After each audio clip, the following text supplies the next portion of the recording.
जी दोस्तों, कश्मीर के मुजाहिदों, हिम्मत न हारना। ये पैगाम कश्मीरियों के लिए है।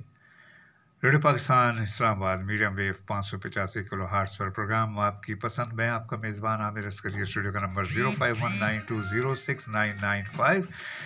कश्मीर के सिलसिले में एक छोटी सी नज़म आपकी समातों की नज़र और करूँगा। शायर हैं कामरान मुग़ल। ए वाद ये कश्मीर, तू हुस्न का पैकर है, तू ख्वाबों की ताबीर। तेरे मन में बहारें, सावन की मल्हारें, तू है बेनज़ीर। ए वादी कश्मीर, वादी में उदासी के निशां हैं, गुलजार तेरे नौहा किना हैं।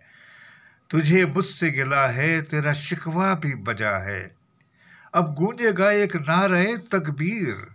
ए वादी कश्मीर, तेरी मट्टी पे बहुत खून बहा, तूने भी गुलामी को सहा। तेरे शादाब नज़ारों की कसम, मैसूर बहारों की कसम, जाग उठी है सोई तकदीर। ए वादिये कश्मीर, ए वादिये कश्मीर, ए वादिये कश्मीर।